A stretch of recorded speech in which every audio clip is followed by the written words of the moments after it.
my travel tips for seeing the world's best places. From fake wedding bands to decoy wallets, here are some advice for safely roaming our planet. This is the season for vacation, so let me make my pitch that the best travel is not lounging at a beach resort, but rather journeying into a different world. We all need relaxation at times, but nothing beats the thrill of a trip of discovery and the education that comes with it.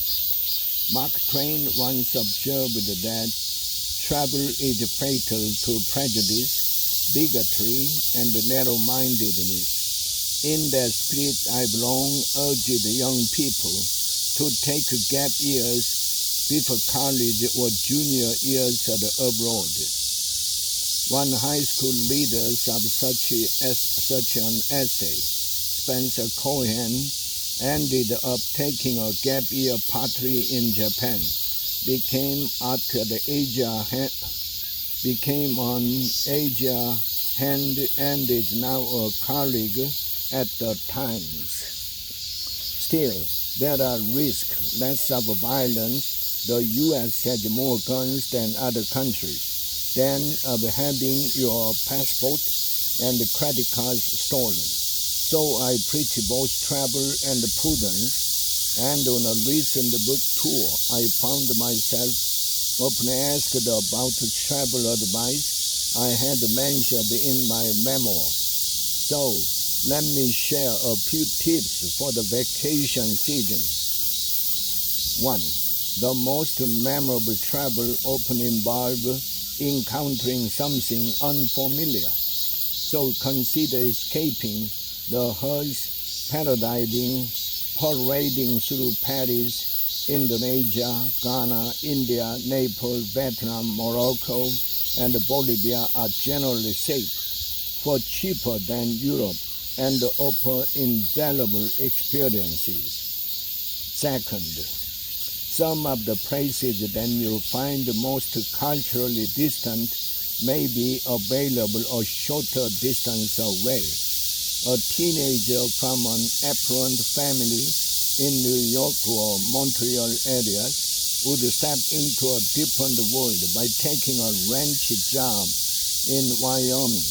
And this is the kind of travel that is not only affordable, but actually pays for the experience. Third, be spontaneous. As a law student in 1982, I spent 5 weeks backpacking through the Middle East and met a couple of Palestinian students on a West Bank bus. I jumped up at their stop and spent a memorable day with them in their refugee camp, hearing about their frustration and the dreams I wrote about reuniting with them last fall. 4. One occasionally hears that adventurous travel is just for men, but some of the most accomplished foreign correspondents and overseas photographers are women, as are a majority of Peace Corps volunteers. As a man, I don't face the same risk that women face, but I have seen female travelers, disproportionately from Australia and New Zealand, thriving as they backpack through the most remote places.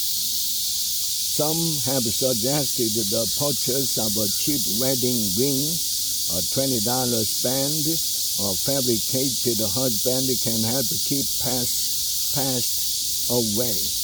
5th, carry a decoy wallet.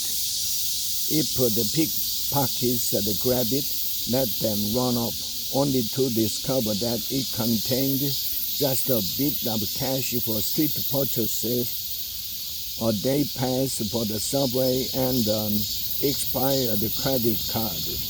But do remember to let the pickpocket escape. 6. Carry your passport and valid credit cards and cash in a pouch that loops on your belt and is tucked inside your pants.